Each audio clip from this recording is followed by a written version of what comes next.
Now we are going to take few terms which we are going to learn in this probability, which will be used again and again.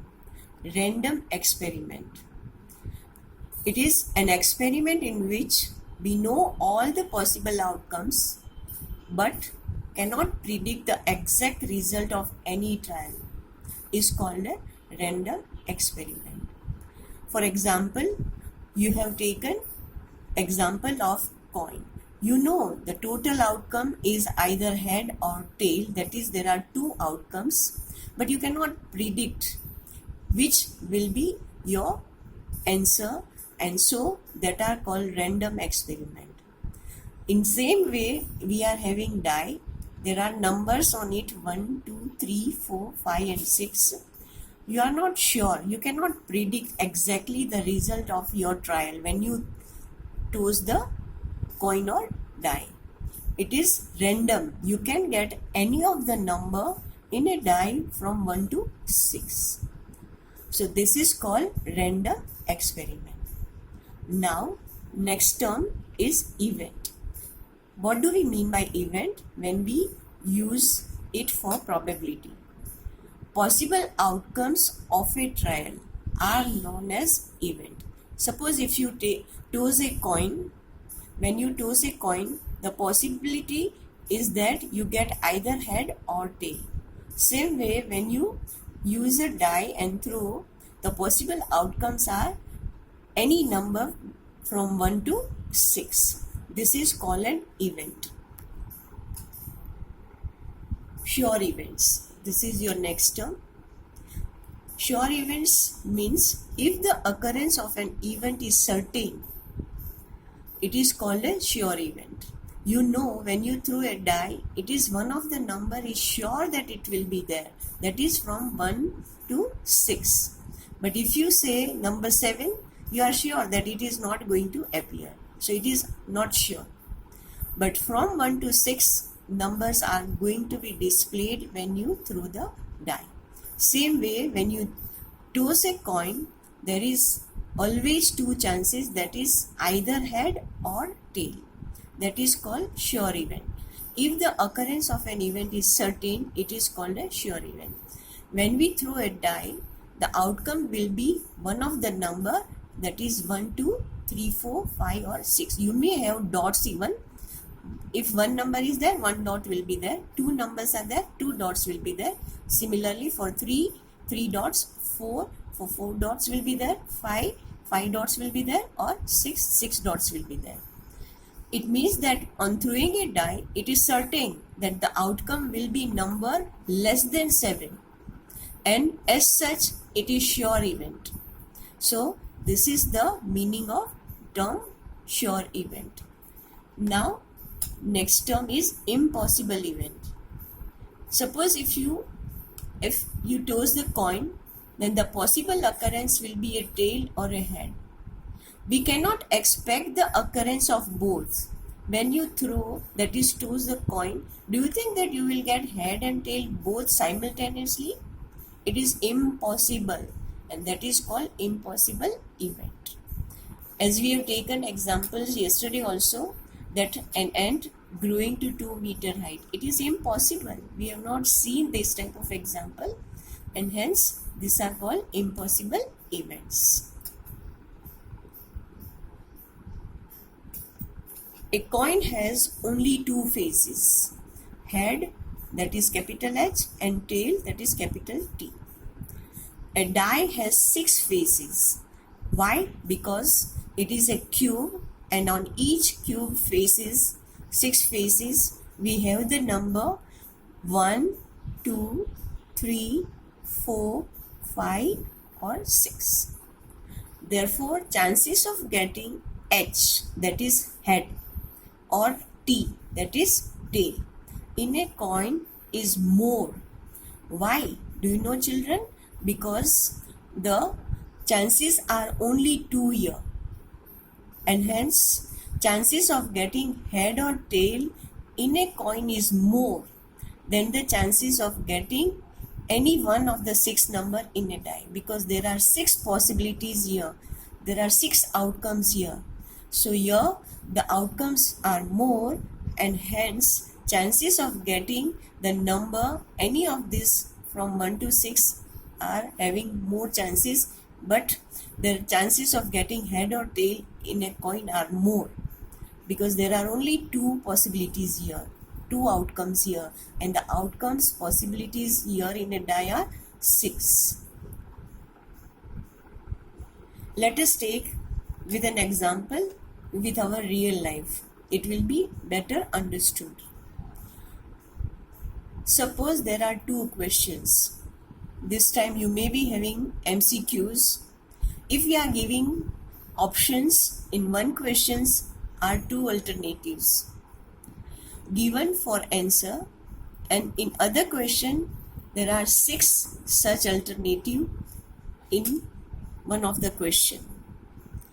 And if you do not know, you don't have any idea about the solution of both the question, so naturally you are going to give answer blindly by taking any one of the option, and you are going to take one of the alternative.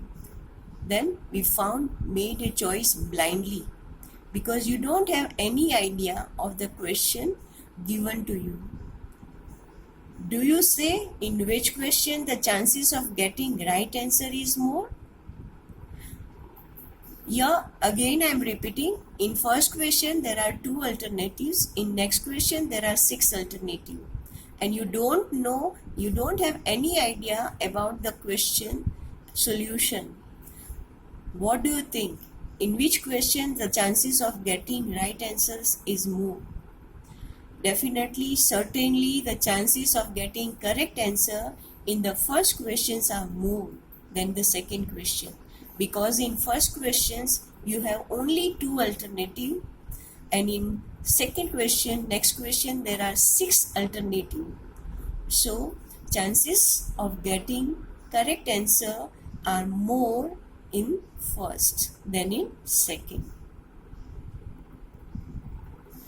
Let us take an example. Next, suppose a box contains 4 black ball, 6 ball, brown ball, 2 red ball. They are of equal shape, size and weight. There is no difference when you hold it with your eyes closed. You cannot know which color they are. Suppose one ball is drawn from the box. The probability of getting, how do we find?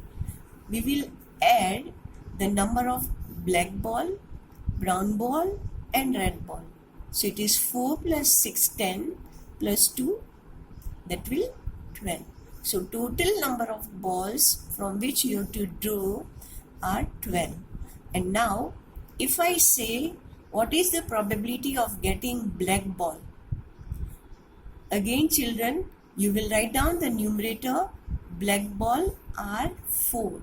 So numerator will be your total chances, that is total probability, total outcome, total events. And then denominator will be number of balls which are all together of different color. So here black ball are 4 and total ball are 4 plus 6 plus 2, that is 12. So black ball probability is 4 upon 12. And when you simplify, it is written 4 ones are 4 and 4 threes are 12. So it is in equivalent fraction 1 upon 3. This is your simplest form in fraction. Brown ball. Brown ball are 6. So numerator will be your 6 and denominator will be your total number of balls, that is black, brown and red. Again it is 4 plus 6 plus 2, it makes 12. And when you convert it into simplest form, it is 6 ones are 6, 6 twos are 12. So it will be 1 upon 2. Now we come to red ball. That is, red balls are 2. So numerator will be 2. That is total outcome events which are possible that you will take out red ball are 2. And number of balls which are in the box are 4 plus 6 plus 2. So denominator will be 12. When you simplify, it will be 2 ones are and 2 6 are. So it is 1 upon 6. Now you can see they are unequal. They are not likely events which will happen, because here we have black ball 4, brown ball 6 and red ball 2. So they are unlikely, and when we want to find out together, suppose red and black ball. How many are red ball? Red ball are 2 and black ball are 4. 4 plus 2, that is black ball plus red ball, because we have to find out the probability of red and black. So to find out the numerator, we will add red and black. So red balls are 2 and black balls are 4, so it makes 6 total. And denominator will be total number of balls which are in the box, that is 4 plus 6 plus 2. So denominator will be 12. And when we simplify, it is 6 ones are and 6 twos are. It makes 1 upon 2. Like this you can find out red and brown also. You can find out brown and black also. It is like that. So they are all unlike probability. It lies between 0 and 1. You can see that 1 upon 3, it is proper fraction. 1 upon 2, denominators are greater.